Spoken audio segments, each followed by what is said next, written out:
Alors nous sommes le mardi 9 décembre 2014, nous sommes de retour à Toulon, j'ai quelqu'un à côté de moi, j'ai lui demandé de se présenter, bonjour. Oui, bonjour, je suis Claude Constant, faisant partie de l'association Sous les Lumières de Provence. Retour sur la place de la Liberté à Toulon, avec le souvenir qu'en 2013, on est venu vous voir pour la première fois, on a découvert un petit peu cette crèche, bien évidemment, vous deviez vous douter qu'en 2014, on allait revenir vous voir. Oui, ça me fait un grand plaisir, parce que l'an passé, il y a des choses que j'ai dites, je ne pensais pas qu'il y ait des nouveautés cette année, mais certains, il y a des nouveautés et j'encourage les visiteurs. Alors justement, un petit regard sur le sujet qu'on a fait en 2013. Ah, ce sujet était bien, mais j'espère que celui de 14, il sera encore mieux. Ah bon, on va essayer, hein. On a l'avantage justement de connaître le sujet. Alors, on va rappeler d'abord ce que c'est, puisque c'est une crèche et ça prend une certaine place. Oui, le chapiteau, il ne passe pas inaperçu, mais il est vrai qu'il faut quand même mettre notre crèche. C'est une grosse pièce qu'il nous faut quand même un mois pour tout monter. Hein. Alors justement, on va rappeler la taille, puisque si je me souviens bien l'année dernière, ce qu'on m'a dit, parce que j'ai aussi un petit souvenir de l'interview de l'année dernière, je crois qu'au niveau de la pièce, ça fait moitié-moitié. C'est-à-dire qu'il y a moitié spectateurs et moitié crèche, ce qui donne déjà une idée de la chose. Oui.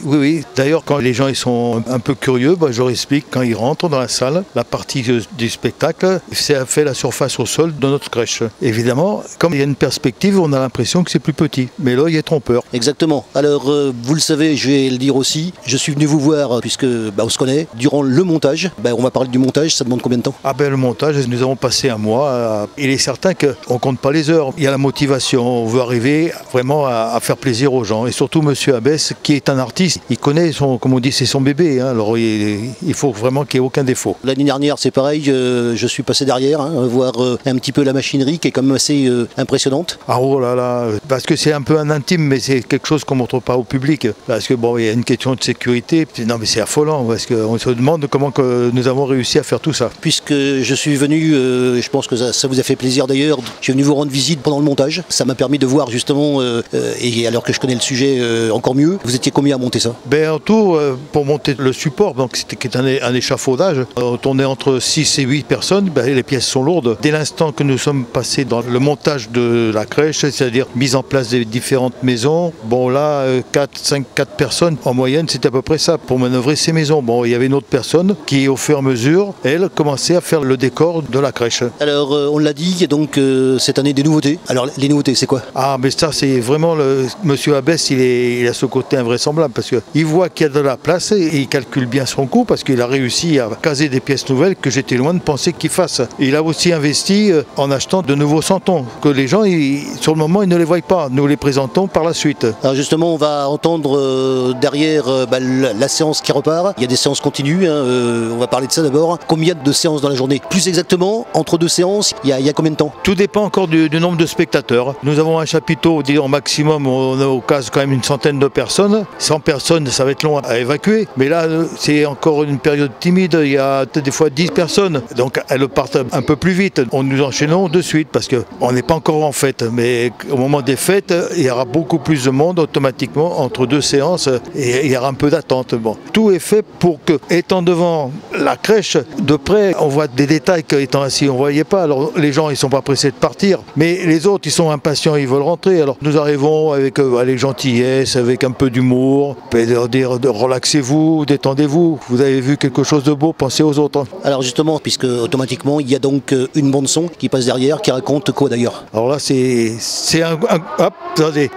un souvenir pour les retraités qui travaillaient à Arsenal, vous voyez. Et une cloche, c'est la cathédrale. D'ailleurs, il y a des Toulonnais qui n'avaient pas fait attention au clocher de la cathédrale. Parce que où elle est située, cette cathédrale? Il faut vraiment lever la tête en l'air pour la voir. Hein. Du cours Lafayette, il y en a qui ne savent pas qu'elle est derrière. La bande-son, toute l'histoire, ça dure combien de temps? Je préfère dire aux gens qu'il y en a pour 30 minutes. Ça fixe parce que dans l'hypothèse qu'il y a un rendez-vous, le centre-ville, il y a des médecins, il y a le cinéma. Donc les gens, à la demi-heure près, ils savent qu'ils pourront faire une chose ou l'autre. Quand on est dans l'histoire, ça passe très vite au final. Oui, parce que personne nous a fait la réflexion qu'on leur a fait manquer le rendez-vous ou la séance de cinéma. On revient à l'histoire justement, l'histoire qu'on va entendre pendant qu'on voit justement, avec tous les jeux de lumière, mais dans les grandes lignes, ça raconte quoi? Nous citons pas la ville, évidemment les gens ils reconnaissent de suite, parce qu'il y a des objets qui sont vraiment de Toulon, je prends que la fontaine, mais après il y a d'autres choses. Et puis c'est vrai, c'est une histoire. Nous faisons la nativité dans une auberge qui se trouve à Toulon, et cette auberge, elle peut être au Mont-Faron comme au Mont-Com ou au Mont-Coudon. Vous voyez un peu, partant de là, il y a un conte magnifique. Alors il y a aussi le fait que Ça, je l'ai remarqué puisque j'ai le recul, moi justement de l'année dernière, j'ai remarqué qu'effectivement on a bien, comment dirais-je, certaines choses qu'on a vues l'année dernière, mais c'est pas tout à fait à la même place. Et oui, parce qu'il y a... Ça change. Oui, il y a des changements, mais la bande son, elle a été reprise parce que ça faisait pas mal d'années que c'était la même. Il y a des gens qui vont revenir, ils vont se rappeler. Notre souci, nous, c'est que les gens, ils reviennent et qu'ils repartent toujours heureux. Et Monsieur Abbesse, il a revu avec des Provençaux, parce qu'il faut garder l'accent, afin de refaire une nouvelle bande en restant toujours dans le même thème de la nativité en Provence. La question que j'ai à poser, puisque j'ai l'avantage, un an après, de bien connaître le sujet par rapport à l'année dernière où je découvrais, la question qu'on s'est posée, comment on fait justement pour intégrer des choses nouvelles dans un espace qui semble déjà rempli. Ah ça, mais comme là, je vous dis, moi le beau premier, j'en suis surpris, parce que j'avais bien dit qu'il n'y avait plus de place. Et bien lui, c'est vraiment le côté d'un artiste. Il connaît son tableau final, il voit les choses qu'il va falloir déplacer, plus ou moins changer la configuration afin d'inclure une nouvelle pièce. Et je suis resté ébahi dans ce sens. Alors il y a aussi les éclairages, puisqu'on a des éclairages qui changent au fur et à mesure de la bande. On a des éclairages bleus, on a des éclairages verts, on a des éclairages rouges, puisqu'il y a un moment, il y a tout le décor. Alors l'éclairage est rouge avec des lumières blanches pour focaliser certains points dont on parle dans la bande son. Ah oui, alors là, dans l'éclairage, maintenant nous sommes passés dans l'actualité. Il y a des pièces, il y a des petites guirlandes, ce sont des lampes LED. Et là, c'est une technologie qui est vraiment formidable parce que ça permet de faire des effets de lumière. Et il y en a quelques-unes. Il y a toujours la lampe classique, mais qui est noyée dans la masse avec ces lampes LED. Et il est prévu aussi d'avoir davantage d'éclairage avec ces lampes LED parce qu'il y a une lumière qui est beaucoup plus douce. Mais maintenant, il y a la réalisation à faire. Bon, là, c'est le domaine de l'informatique et là, c'est pas mon domaine. On va le dire quand même. Moi, j'ai eu la chance l'année dernière d'aller voir derrière. Le spectacle est assez impressionnant du point de vue technique. Il y a beaucoup de choses quand même. Oh oui, là, alors là, comme ça,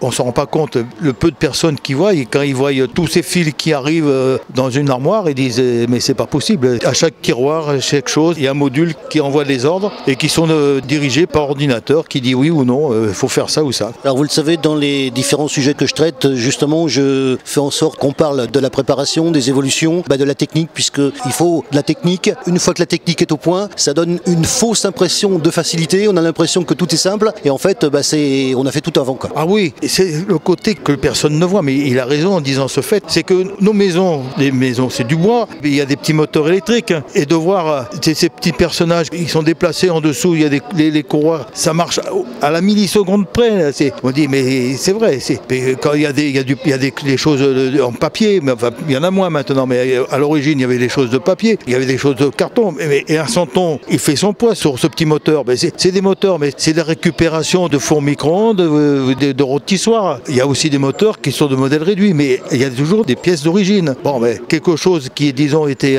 on pourrait dire, en partie manuel, avec un interrupteur, et là, c'est géré par l'informatique, qui permet d'avoir une vitesse plus lente ou une accélération. Les jeux de lumière, c'était le principe du potentiomètre, mais là, il n'y a plus, c'est l'informatique, quand on va à l'ordre, ça permet encore d'avoir plus de sensibilité, partant du noir, et doucement d'aller vers le jour. Ah non, c'est vraiment, l'informatique nous a apporté beaucoup de choses dans ce sens. Et puis maintenant, avec l'éclairage, avec des lampes LED. Je pense que c'est inutile de le dire. Votre crèche a acquis une renommée. Vous êtes maintenant, depuis un certain nombre d'années maintenant, sur la Plaza Liberty, ici à Toulon. Oui, ça doit faire au moins une dizaine d'années. Avec le marché, elle est dans son élément, parce que c'est le côté de Noël. Maintenant, c'est le public qui nous rend visite. On revient d'année en année? Ah, il y en a qui reviennent. Et même cette année, j'ai déjà eu une personne qui, ça fait déjà 2 fois qu'il revient. Et qui reviendra au moment des fêtes, parce qu'il va avoir de la famille. Avec les nouveaux santos qui ont été rajoutés, le texte qui a été changé, beaucoup de Toulonnais, même des gens qui ne sont pas Toulonnais, tels que moi, que je suis parisien de naissance, je retrouve des choses que j'ai connues à Paris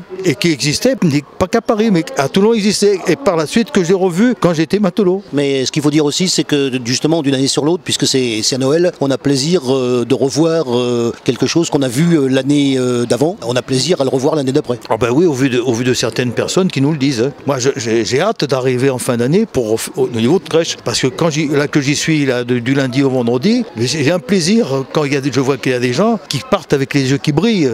Donc il y a des brilles de joie, mais d'autres il y a la petite larme parce que c'est émouvant. C'est un peu les personnes âgées, mais il y a surtout des jeunes et c'est ce côté qui aussi fait plaisir. J'ai eu des lycéens qui sont venus, qui ont apprécié et même parler avec eux, leur décrire les profs et tout. Et c'est ce côté-là. Donc il y a une jeunesse qui vient. Je positive toujours au maximum dans ce sens-là. On rétablit un dialogue. dialogue qui, disons, se perd maintenant dans la vie courante.